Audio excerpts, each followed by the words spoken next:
Welcome to the show. You're listening to Green Hell, a Vietnam War podcast. Join me as I explore the history of the Vietnam War, remember the sacrifices and experiences of those who were there, and preserve those lessons learned and paid for through blood and unimaginable human suffering.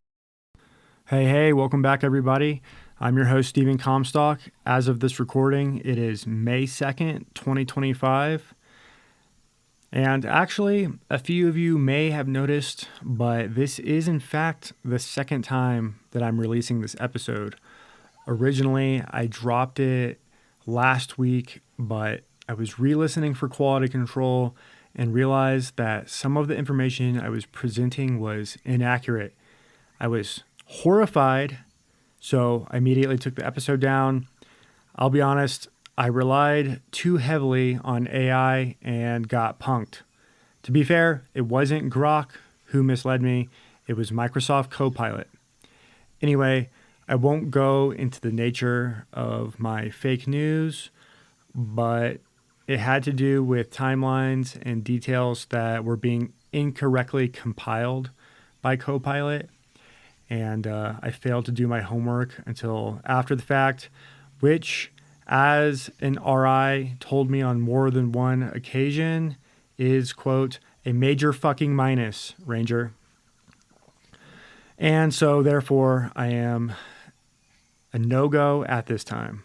However, being a no-go has a silver lining sometimes because it really makes you rethink your business. So I retooled the whole episode, and the one here is much better, I think. And it advances us through the timeline so that by the end of today's episode, we'll be in 1951. Before I get us into Vietnam, however, I just wanted to take a moment to endorse the Russian literary classic novel War and Peace by Leon Tolstoy. I'm not going to lie, I do want to brag a little bit because it's a long-ass book that took me 4 months to get through. The edition that I was reading was 1,387 pages long, but even though it was insanely long, it really is one of the best novels I've ever read. I won't go too deep into it, but for those of you out there who like history and philosophy, you'll probably really enjoy War and Peace. Its length is really the main challenge. Everything else is accessible. If you're not ready to commit to the whole thing, then I recommend you only read part 2 of the epilogue. Yes, there are 2 epilogues. The first ties up the story, but the second is merely a detailed essay on Tolstoy's thoughts on history. Basically, he examines and critiques the quote-unquote great man theory of history, which essentially posits that history is shaped by great men whose unique qualities, vision, or willpower drive progress or change, largely independent of broader societal or environmental factors. Tolstoy, however, makes a pretty good argument that actually there are innumerable interweaving threads and factors that drive the course of history, and that the great men are really just the visible symptoms of forces that cannot be fully realized by our meager human minds. I bring this up because in this podcast, I talk a lot about iconic leaders like Ho Chi Minh and General Val Nguyen Giap and Mao Zedong, Vladimir Lenin, Stalin, etc. And while it's easy to point the finger to those characters as a way to explain the how and why of historical events, it really fails to account for the myriad factors that contribute. The chain of causality, the mass of people who actually do the fighting and dirty work, the swirl of ideas and visions, right? All of this plays a role. Ho Chi Minh and Val Nguyen Giap and Mao Zedong are only able to do what they did because an infinite number of factors over the course of billions of years led to that series of events happening. And herein lies the question of free will versus fate or predestination. And I won't go down any deeper into this rabbit hole, but if this kind of thing makes your gears turn, then I recommend you take an hour or two and read part 2 of the War and Peace epilogue. It's really good. All right. Highly recommended for you history/philosophy nerds out there. I'm going to read to you a section that stuck with me the most out of all 1,387 pages. Okay. A bee settling on a flower has stung a child, and the child is afraid of bees and declares that bees exist to sting people. A poet admires the bee sucking from the chalice of a flower and says it exists to suck the fragrance of flowers. A beekeeper, seeing the bee collect pollen from flowers and carry it to the hive, says that it exists to gather honey. Another beekeeper who has studied the life of the hive more closely says that the bee gathers pollen dust to feed the young bees and rear a queen, and that it exists to perpetuate its race.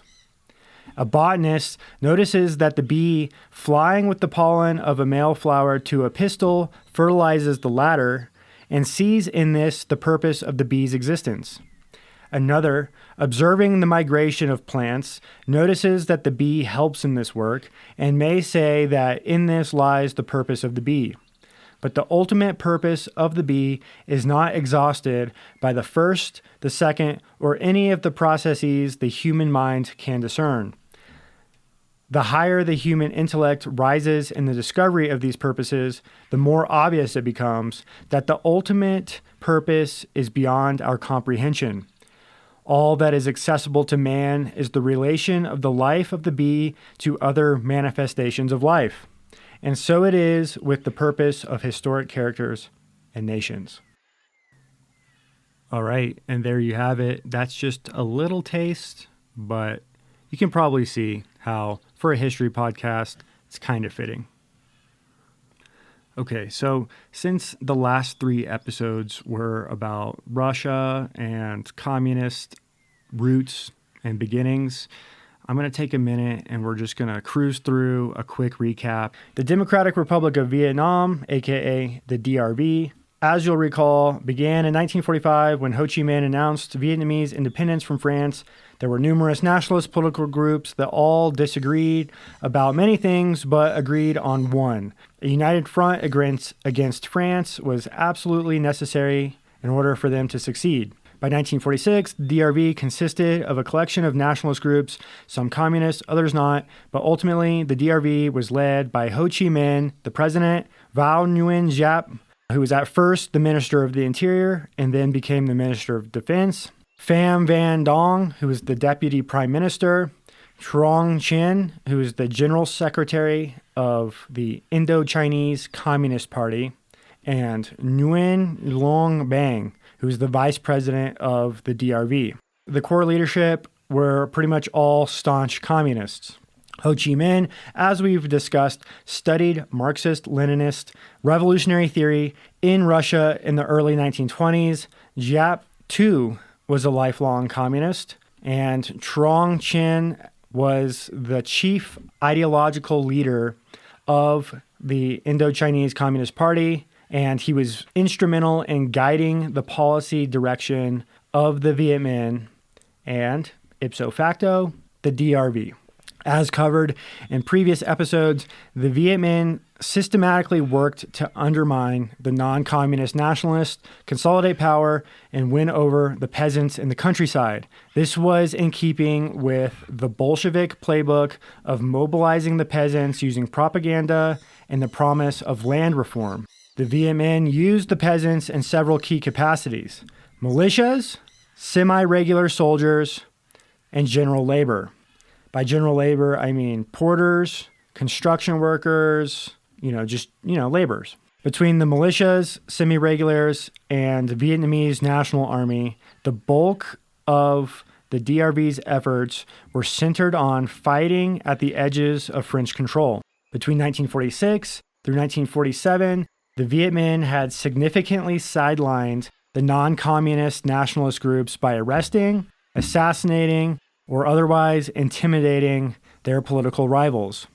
They installed communist loyalists at the local village level to ensure that the people of the village were being guided in accordance with Viet Minh diktats. The DRV used slogans like "Dan Vi Dan," the people for the people, to frame themselves as the true patriots, contrasting with the non-communists, whom they accused of collaborating with the French. Interestingly enough, in the areas surrounding their strongest pocket of control in the north, the DRV used cultural propaganda in the form of traveling troubadours who would travel the country and sing political folk songs, perform plays, and recite poetry. All this was aimed at spreading the communist message and making communist ideology accessible to the peasants who were pretty much 98% illiterate. The French maintained control of the major urban centers.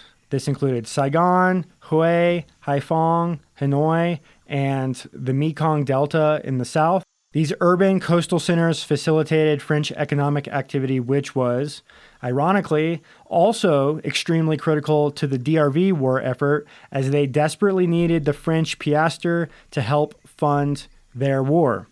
The Ho Chi Minh banknote was worth significantly less, yet the DRV forced citizens in the DRV areas to use the hyperinflated DRV currency. The DRV government itself used the French piastre. After the Battle of Hanoi, the DRV was on the run in early 1946 and established its headquarters in the highlands of northeastern Vietnam, which is known as the Viet Bac region. Here, thick jungle canopies and steep mountains made it virtually impossible for the French to close with and destroy the enemy. On the borders of these pockets of DRV control, the French and DRV would fight it out for the loyalty of villages. These villages that were on the periphery of either French or DRV areas became ground zero for combat operations where both sides would brutalize the villagers in pursuit of control or simply for revenge. The Viet Minh would often infiltrate these villages under cover of darkness to collect taxes, recruit fighters, and hold propaganda sessions. Then they would retreat before the French forces arrived. The French, for their part, created quote-unquote strategic hamlets to isolate peasants from Viet Minh influence. So that was kind of widespread, right? But the difference in northern and southern Vietnam is pretty significant because in southern Vietnam, unlike the north, the French had more control over the situation there. And because the French had more control of the urban areas, there was a kind of insurgent type of warfare there. Networks of spies and counter spies were established by both the French and the Viet Minh. Both sides utilized subterfuge. For the Viet Minh, the goal was to destabilize the French, and for the French, it was to destabilize the Viet Minh. This also included using Viet Minh agents to proselytize the good word of communist doctrine. Communist agents would do this by identifying and targeting known or likely sympathetic French Union soldiers through social engineered encounters. As you'll recall, Leninist communism really likes to capitalize on the colonial aspects of imperialism because the idea is if you're in a colony, you're probably mistreated, and therefore you're an easy candidate for recruitment because communism is very much anti-imperialism, anti-colonialism. So anyway, from 1945 through 1950, the DRV was driven purely by pragmatism. As was Lenin in the earliest days of the Russian Revolution, so too was Ho Chi Minh and the top leaders of the DRV who were willing to set aside political ideology for the sake of pure pragmatic goals and what was achievable at the time. The DRV were so committed to pragmatism at this time that they would even kind of rein in their most unsavory and overzealous communist cadre members so that they wouldn't lose or otherwise turn the peasants against them. They needed the peasants. The peasants were the linchpin in this whole operation. They provided labor, food, and people. And if you've got a bunch of super overzealous communist cadre being huge dicks, you're probably going to lose the hearts and minds of the one class of people that you need most. So initially, Ho Chi Minh and the DRV core leaders understood that ideology came second until the time was right. Now, while there was suppression and outright purges of non-communists in some places, the focus was on building military prowess. A lot of this military prowess starts to really come to light in 1949. All through the war, it's been guerrilla groups that have slowly been coalescing, and this idea comes from Mao Zedong, the Chinese communist, the progenitor of today's modern Chinese Communist Party. Mao Zedong had a three-stage model of revolutionary warfare that General Vao Nguyen Giap follows. Okay, Stage 1, guerrilla warfare. Stage 2, mobile warfare with larger units. And Stage 3, full-on conventional warfare. In 1949, the war had reached its third full year of combat. The Viet Minh largely operated in the Stage 2 framework of Mao's doctrine, so that meant that Giap was primarily commanding a force of around 40 to 50,000 combined militia/regular soldiers, specifically aimed at disrupting French logistics, isolating French garrisons, and expanding the DRV's zones of control. However, during 1949, Giap was beginning to experiment with larger scale formations by combining battalions into regiments and brigade-like elements. This might not sound particularly important, but the truth is it takes a lot more coordination to effectively use elements that large. So, for context, the typical infantry organization is as follows: 3 to 4 squads, which comprise a platoon of 30 to 50 soldiers. 3 to 4 platoons comprise a company of 100 to 150 troops. 3 to 4 companies comprise a battalion of 3 to 500 troops. 3 to 4 battalions comprise a regiment of 1 to 2,000 troops, and 3 to 4 regiments equals 1 division, which is 10 to 15,000 troops. It can be extremely difficult to plan and coordinate activities with 30 people in perfect conditions, let alone 30,000 under intense environmental, psychological, and political conditions. Due to this significant increase in skill, resources, and manpower that was required by the DRV to fully make the transition to the general counteroffensive, or rather large-scale conventional warfare as Mao prescribed, the DRV key leaders and General Vao Nguyen Giap understood that incorporating more conventional tactics and utilizing larger units was absolutely necessary so that when the Chinese finally reached the border of Vietnam towards the end of 1949 and subsequently began to provide more serious material aid, the DRV and the Viet Minh would be ready to begin accelerating their transition into a large-scale professional army.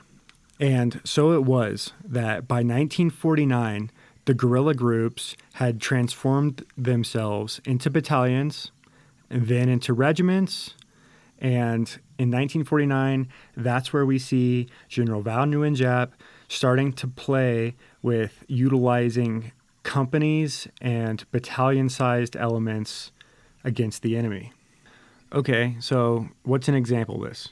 All right, so an example of this is, say you've got a French outpost, and you've got a French outpost that will provide a good target because it's big enough that you need multiple platoons to take it.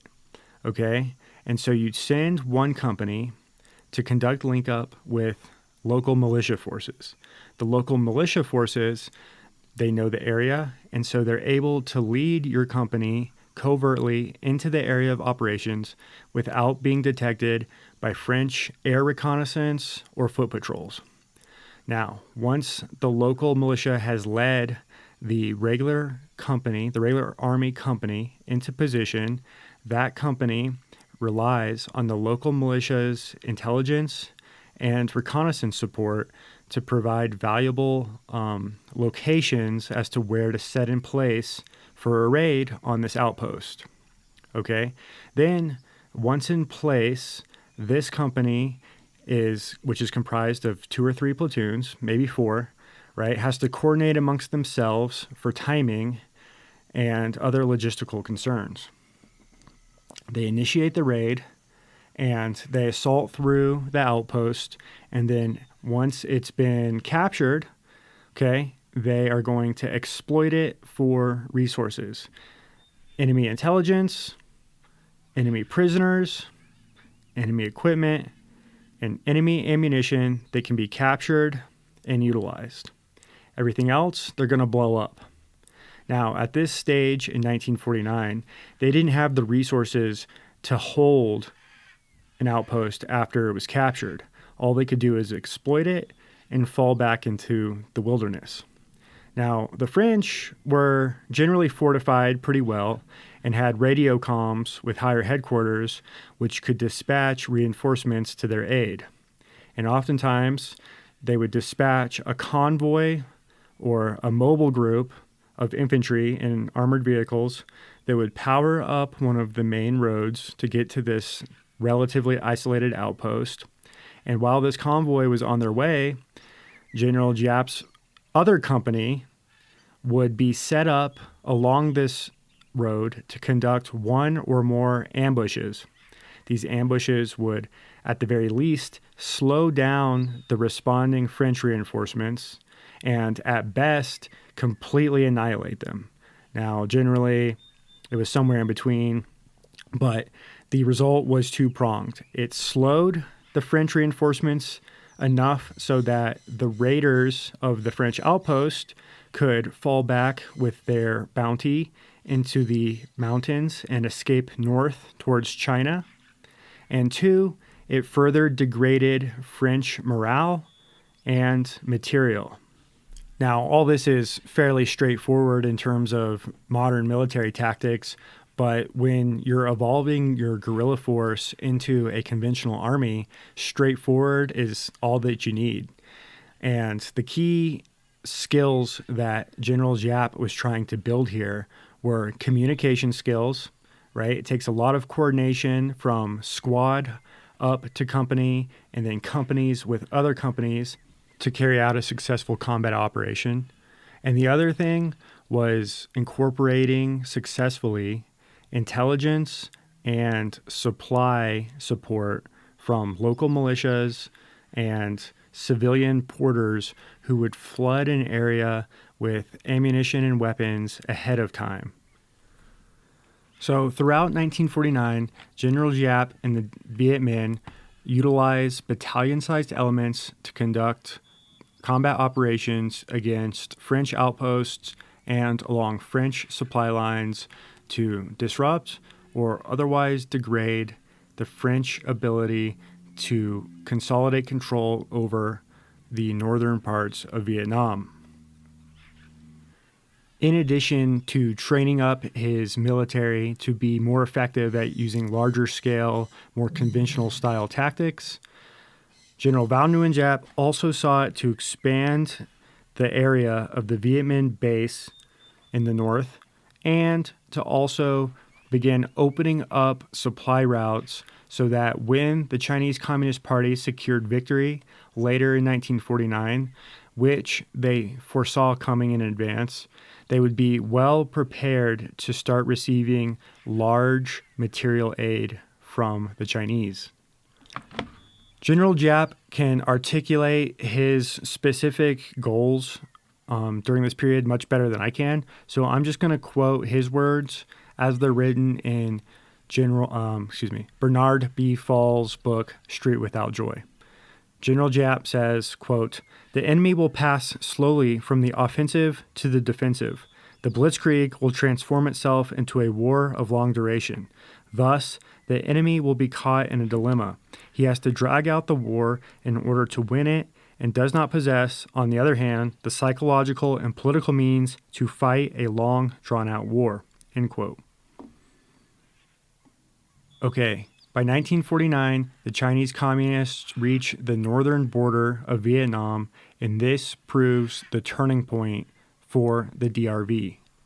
And in early 1950, the Chinese Communists began providing the Democratic Republic of Vietnam with small arms, mortars, and artillery, training by Chinese military advisors, welfare in the form of food, medicine, and uniforms, and last but certainly not least, sanctuary. The Chinese allowed Viet Minh units to retreat across the border and escape the pursuing French forces. The French knew that going beyond the northern border was impossible. Now, I think it is worth mentioning that this was kind of the play that the Taliban and ISIS used in Afghanistan. They would fall back to Pakistan, where they would reconsolidate, refit, and prepare for follow-on actions in the next fighting season. Now, that whole situation is a topic for another time, but the fact of the matter is that a lot of the same similarities existed between how the Taliban operated and how the Viet Minh operated. And if outcomes are any indication, it would seem that those tactics are tried and true methods. Anyway, a brief word on the importance of small arms aid that the Chinese provided. The Chinese were the first to start giving large amounts of aid, and then the Soviets joined. The fact of the matter is that until that point, the Viet Minh were fighting with a hodgepodge assortment of small arms. They had Japanese Arisaka Type 38 and Type 99 rifles chambered in 6.5 millimeter and 7.7 millimeter. They had French Moss 36 rifles, which fired 7.5 millimeter rounds. They had American 1903 and M1 Grand rifles, which were captured or liberated from French soldiers, and those were chambered in 30-06. They had British Sten guns and Japanese 8mm submachine guns, and they had a small supply of Soviet rifles that were chambered in 7.62. Now, this is by no means an exhaustive list of the different variety circulating through the Viet Minh hands at this time, but I bring it up to illustrate the variety and caliber of ammunition used by these weapons. By now, you probably guessed that this is a big problem for any military force, because without standardized ammunition, you run a huge risk of having large swaths of your fighting force unable to shoot enough rounds to win or continue to be effective in combat engagements. And the logistics of finding 6.5 millimeter, 7.5 millimeter, 7.7 millimeter, 30-06, 7.62, 8 millimeter, etc., is a logistician's absolute nightmare, especially in Vietnam, where you've got the French clamping down transport and supply depots, and they're searching everybody, and they're doing everything in their power to make sure that the Viet Minh don't have what they need. It was untenable. So up to this point, the Viet Minh were doing the best they could with what they had, but Chinese and Soviet blockade flooded the battle space with more modern weapons that all used a standard 7.62 by 54 cartridge, and also the 7.62 by 25. Okay, so the transition to standard weaponry and ammunition was a godsend, and I mean, it's common sense, right? Everybody's got the same gun and the same ammo, and you've got a large supply of that ammo coming in from your wide open supply route to the north, you're going to be good to go to wage a long war for as long as it takes. And that's exactly what happened. Okay, so while the Chinese were able to provide an influx in material aid, they did not provide an influx of people. That was solely the responsibility of the DRV. And the DRV began seeing the writing on the wall of a Chinese victory in mid-1949, and they realized that they weren't going to be able to transition to the general counteroffensive without building up their military. And obviously, you can't build up a military without people. Well, this was the third year of the war, and if you're going to get more people, right, you're not relying on volunteers because the volunteers have already volunteered. So, on November 4th, 1949, Ho Chi Minh decreed military obligatory service for all Vietnamese men aged 18 to 45.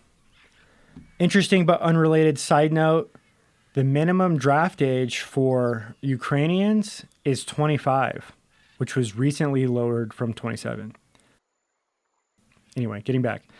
Several months later, on February 12th, 1950, Ho signed into law a general mobilization decree that authorized the state to press into state service all citizens under DRV control.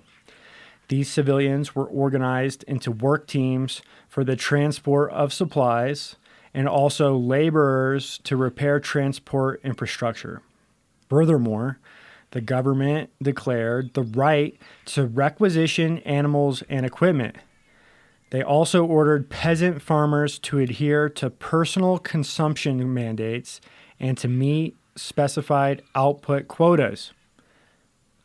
Does that sound like a little bit of Bolshevism? Now, the decision by the DRV to transition to the general counteroffensive completely was made by the Indo-Chinese Communist Party at the Third Plenum, which was convened specifically to discuss how to transition to the general counteroffensive. General Secretary of the ICP, Trong Chen, lamented that the communists didn't have strong enough control over the lower rungs of government.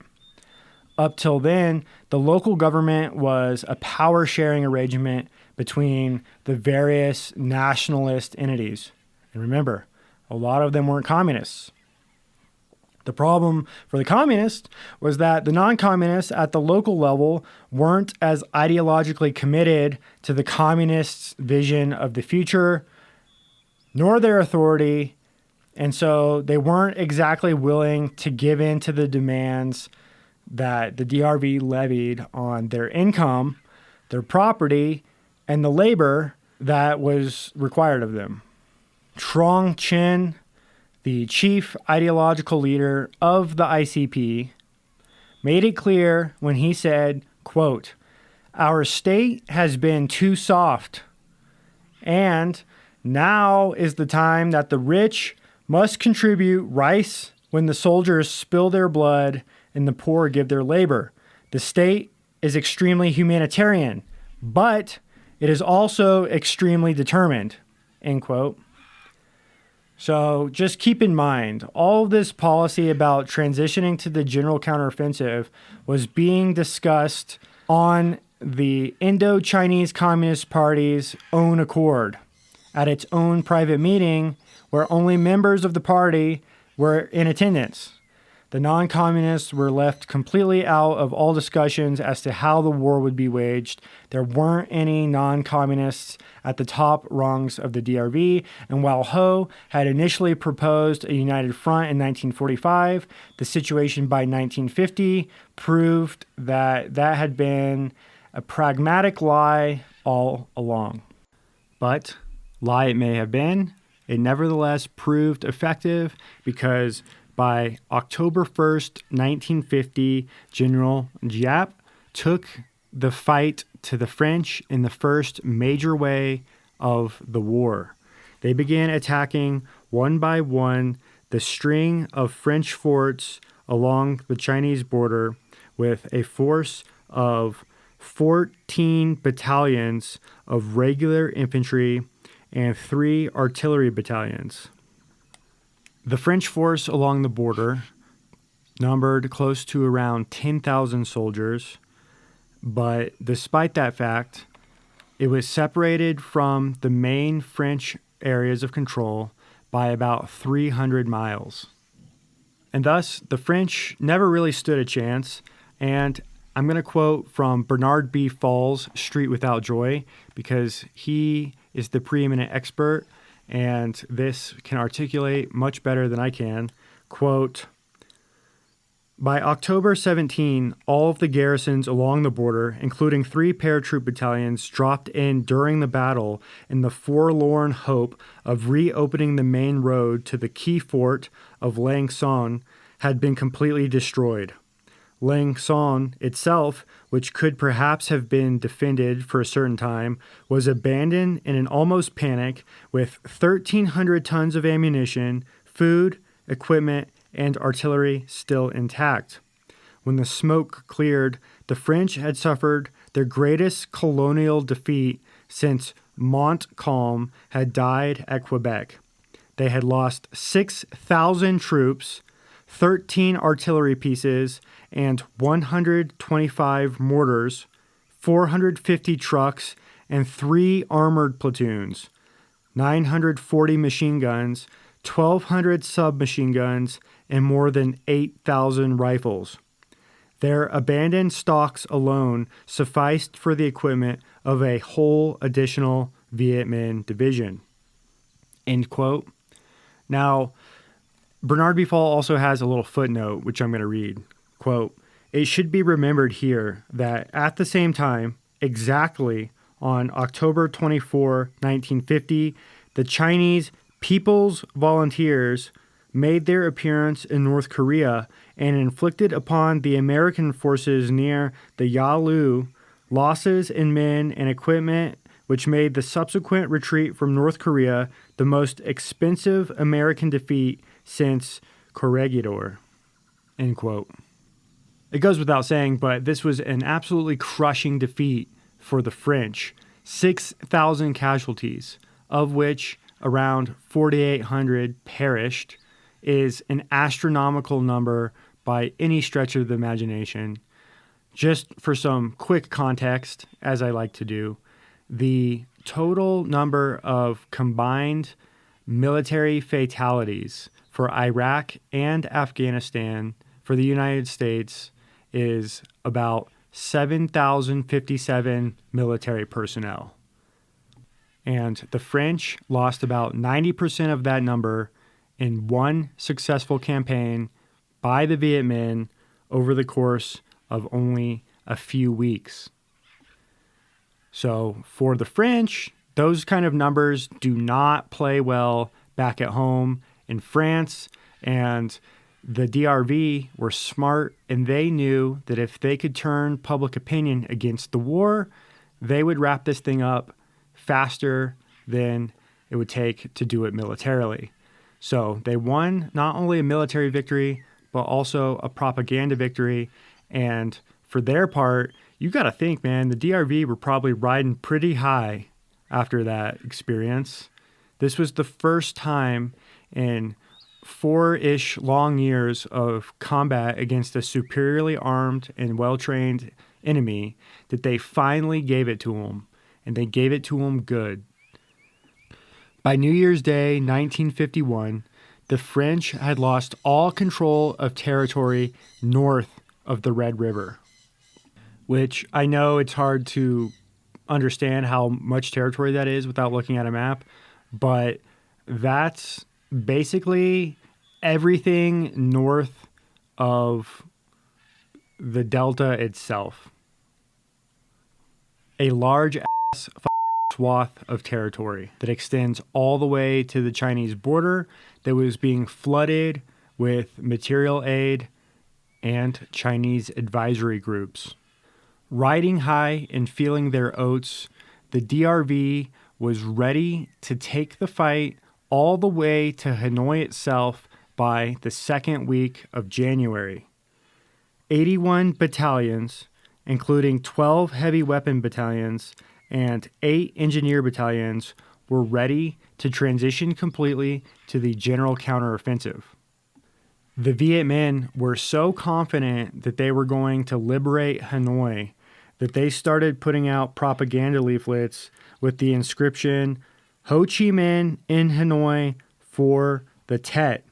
That is, Tet being the Chinese Lunar New Year, which falls in the middle of February.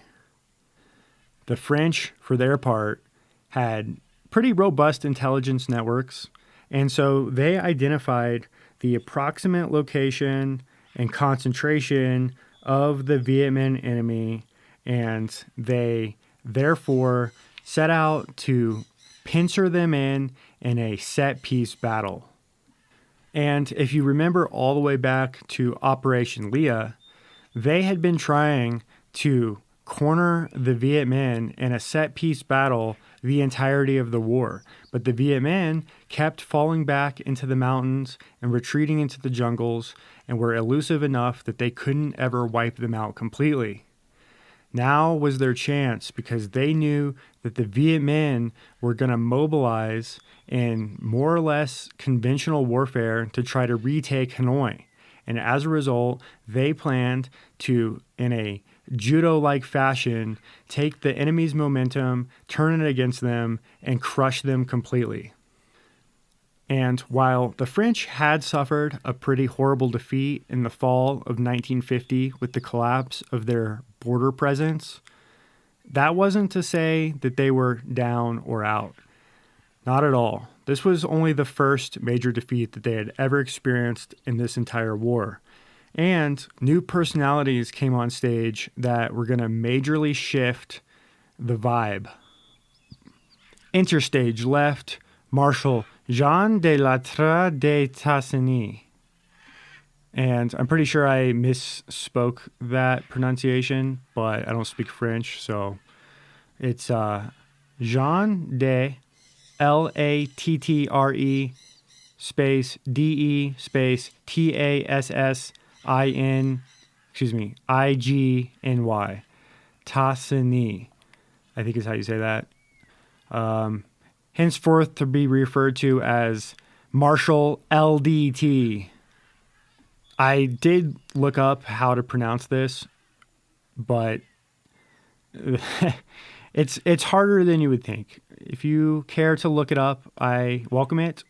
If you speak French, shoot me a message and maybe you can teach me how to say it. But that's my best. General Marshal LTD. Anyway, what does he bring to the table? Well, when he takes control in December 17th, 1950, and he implemented several measures which none of his predecessors would ever think of. First, he mobilized the French civilians living in Indochina so that they would have to perform guard duties. By making the civilians conduct guard duties, this freed up garrison troops for combat duty. He also sent back to France the ships which had come to evacuate the French women and children living in Indochina.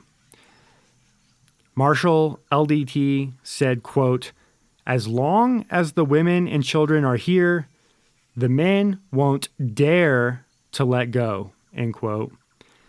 That's hardcore, especially for us soft-ass Americans. But it's true. The men are going to fight 3 times as hard when they have in the back of their mind the possible horrible and even likely horrible stuff that the bitter-ass Viet Minh and Vietnamese people writ large might do to their women and children should they fail to hold the line against the DRV. If you think about it, both the French and the DRV faced a significant vibe shift during this period.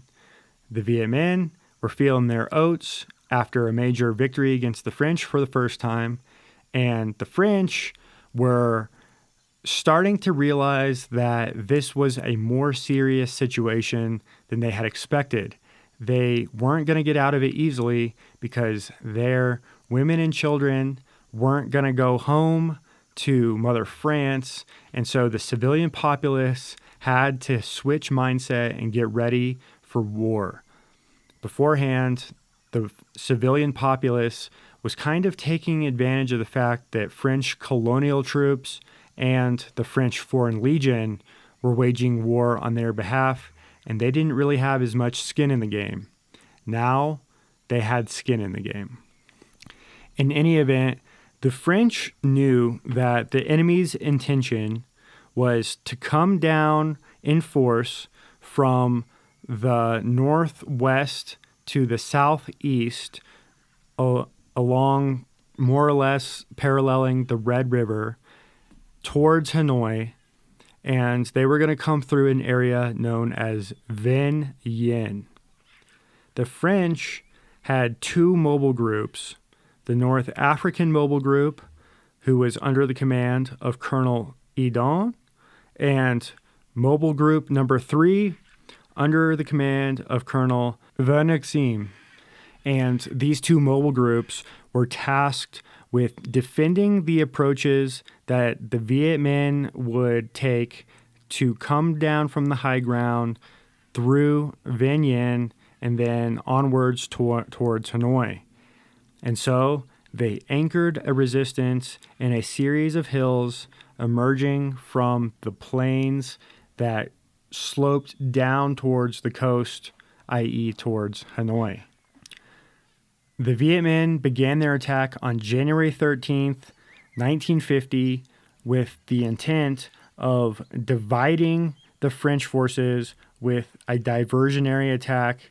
DRV Division 308 attacked a small outpost held by only about 50 Senegalese and Vietnamese soldiers who fought to the last man and executed 2 bayonet counterattacks in the process, not willing to sacrifice the entire outpost of 50 human beings. Mobile Group number 3 determined to power north and come to their aid. On the way, they fell into an extensive ambush, which resulted in nearly the entire extinction of an entire Senegalese battalion and a large part of the 8th Algerian Spahis.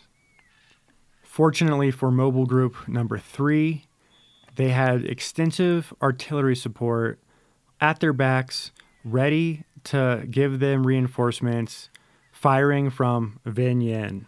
Furthermore, they also had the help of French air support, which came in with strafing runs by French fighters. And eventually, Mobile Group number 3 was able to fight its way back to Vinh Yen. By January 14th, the Viet Minh had accomplished their first objective, which was to split the French forces, and then the forces that had remained at Vinh Yen, they cornered them with their backs up against a marsh formed by a dead branch of the Red River. Furthermore, there was about a 3-mile gap of undefended area which the Viet Minh stood poised to exploit. Sensing the killing blow, Marshal LDT decided to take personal charge of the battle.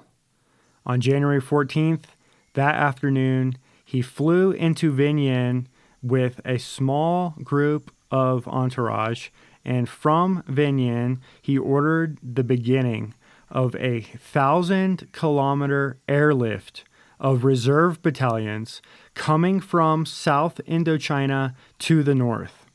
This is the equivalent of saying, hey, everybody from the east and south of Afghanistan in theater needs to get on a fucking plane or helicopter and get their asses to the east to wage war against the Taliban because things are looking that dire.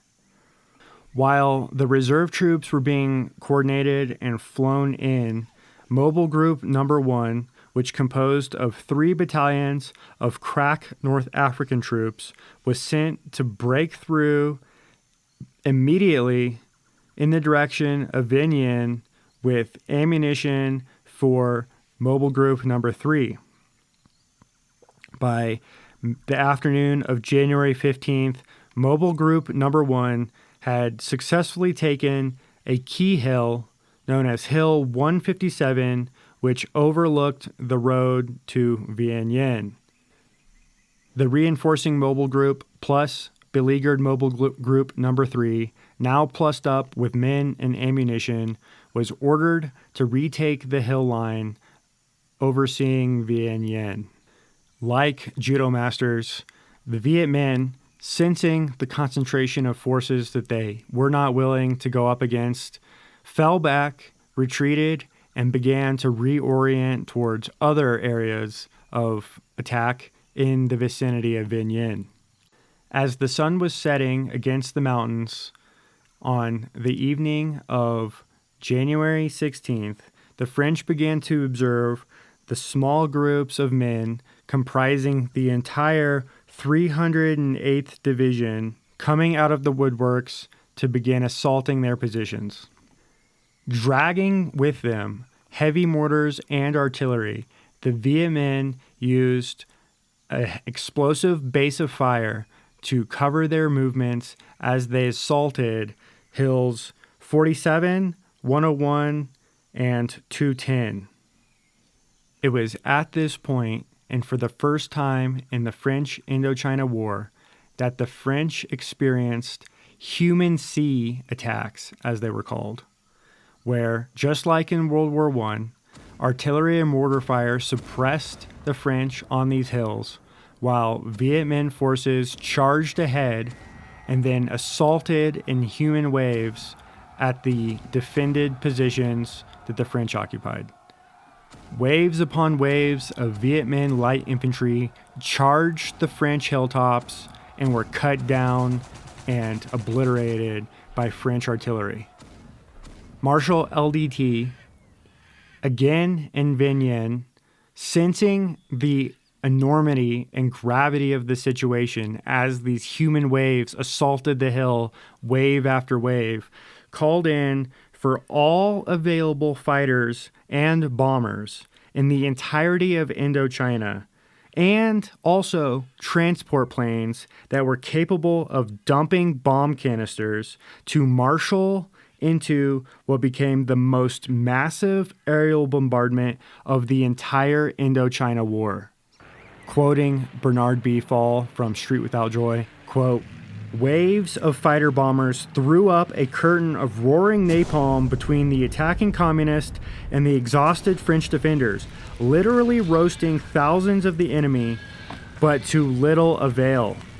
At 1400 on the 17th of January, after merciless hand-to-hand combat with hand grenades and Tommy guns, the last survivors of Hill 101, having spent their ammunition, fell back into the plain. With 101 in communist hands, Hill 47 became untenable, and at 0400, Colonel Edon ordered its evacuation. Of the whole hill line to the north of Vinh Yen, only its 2 anchors, Hill 210 in the north and 157 in the south, were still in French hands." End quote. In the end, and as fate would have it, the French claimed victory by mid-afternoon on January 17th. In stunned disbelief, they realized that the Viet Minh had been falling away into the wood line, and despite the Viet Minh's best efforts, and despite wave after wave of Viet Minh infantry charging the French-controlled hill line, they were no match for superior French air power, which dropped an endless barrage of napalm canisters. The Battle of Vinh Yen had cost the Viet Minh 6,000 dead and 500 taken prisoners of war. Viet Minh wounded in action estimates are between 8,000 and 14,000, largely due to French napalm and artillery. The 308th and 312th divisions, which totaled around 20,000 troops, were decimated. The French, for their part, according to Christopher Gasha, took about 40 to 100 KIA and somewhere around 500 to 600 wounded in action. Now, just in case I didn't mention it, which I don't think I did, but I can't remember for sure, the French had 9 to 10,000 troops at this battle, whereas the Viet Minh committed 20 to 22,000.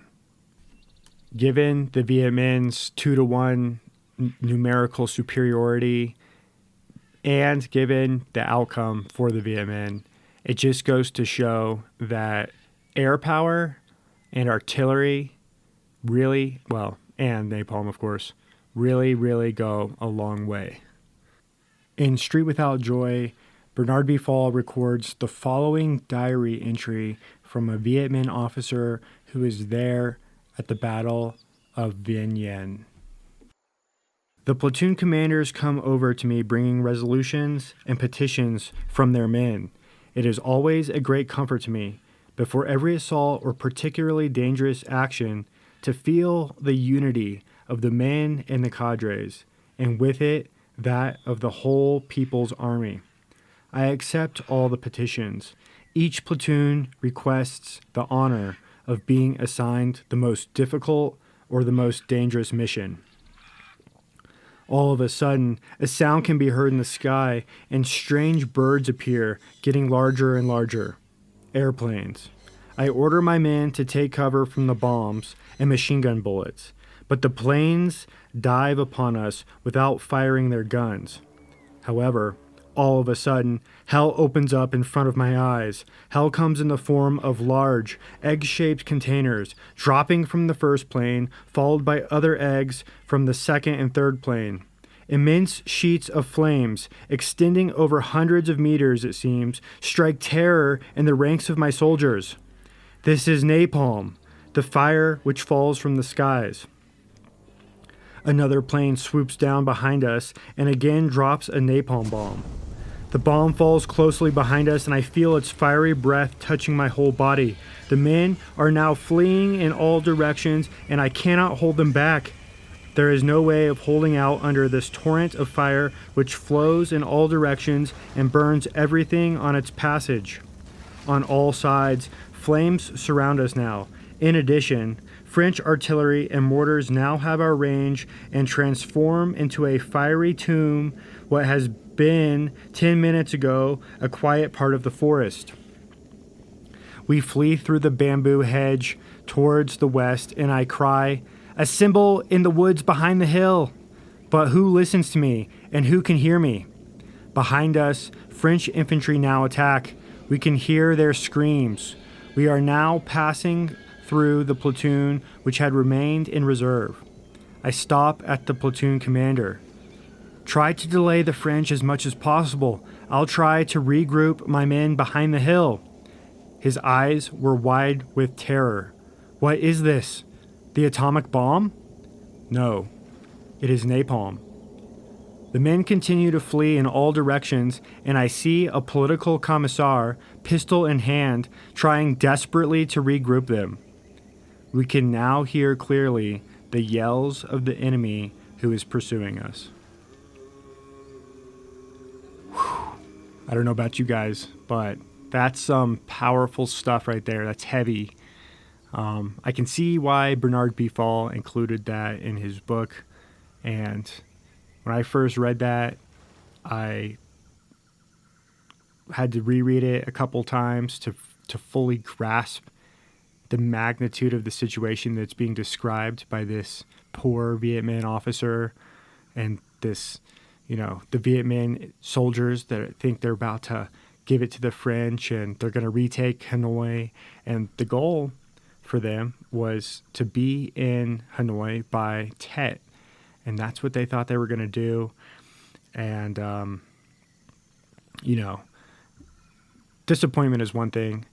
getting fried or almost fried alive by a barrage of napalm, and then, if you're still alive, feeling disappointed, that's another thing altogether.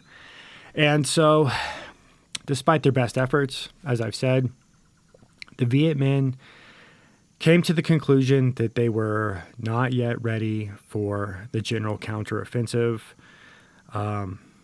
General Vo Nguyen Giap was pretty upset. He admitted to some errors, but of course, being a general, he also blamed his troops for lack of aggressiveness and even called them cowards, which, dude, I mean, look, I get it, right? You're a general, something like that happens, you know, the fingers are pointing. What are you going to do? Just take it and not say nothing, I guess. But I don't know. calling the troops cowards when there's literal napalm barrages on their positions and thousands of them are being fried alive. All right, man. Hey, whatever. But he did have some praise. He gave some praise to the civilian porters who, according to Bernard B. Fall, worked 2 million man days to bring into the battle space 5,000 tons of rice, ammunition, and weapons. So they were really putting a lot of effort into this operation, and alas, they did not succeed. However, as Mr. Fall points out, the French, for their part, lacked the necessary cross-country mobility and manpower and air power to take advantage of the fact that the Viet Minh were unexpectedly defeated at Vinh Yen. So when they started to see them fall back into the mountains, burned and battered, a superior armed force with enough people and air power could have, in theory, been able to capitalize on that and finished off the Viet Minh. But this battle at Vinh Yen ultimately proved two things. One, that the Viet Minh were not yet ready for the general counteroffensive against the French. And two, that the French were yet again unable to annihilate the Viet Minh in a set-piece battle, as they had been trying to do ever since Operation Leah in 1947. All right, so I'm going to start wrapping it up for today, and next episode we'll kind of talk about what happens in the aftermath of this defeat for the Viet Minh and not super graceful victory for the French. That will bring us through spring and summer of 1951, and we'll see how the Viet Minh react to this unfortunate outcome. Okay, so before I completely conclude, I'm going to read a couple comments, and then I'll wrap it up. All right, so an ex-listener who I will not name, but you know who you are. Hope you're listening still. He says, quote, "Hey, I love the show. However, your swipe at Portland tattoo shops in the opening to episode 10 was bullshit. Keep up the good work." All right, brother. Fair enough. I've actually never been to Portland, so it was a low blow. So you're right. I apologize. That's funny. I appreciate that. I appreciate that you were willing to give it back. All right. One of my Spotify listeners out there, he says, "I swear a third of the production sounds like Morse code with all the censoring beeps." Laughing emoji. Well, you know what? That's what gives it my charm. It's a little bit of me coming out. So you're welcome. And another Spotify listener out there left a comment, says, "Watch Deer Hunter on your recommendation. Phenomenal film. How did I not know about it? FMJ," meaning Full Metal Jacket, is like a top 5 movie for me. Thank you for this. Hey, you're welcome, brother. Deer Hunter is great. Glad you liked it. Keep the comments coming. All you listeners out there, I love the feedback, love the comments. And in the following couple of episodes, I'm going to put out another listener feedback episode where I read and answer questions and comments. So if you're feeling like you want to give me a compliment or an insult, feel free. You can find me on X at greenhell6969. You can also find me on Facebook, Greenhell Podcast. And you can shoot me an email if you're old school, 7thstanza@proton.me.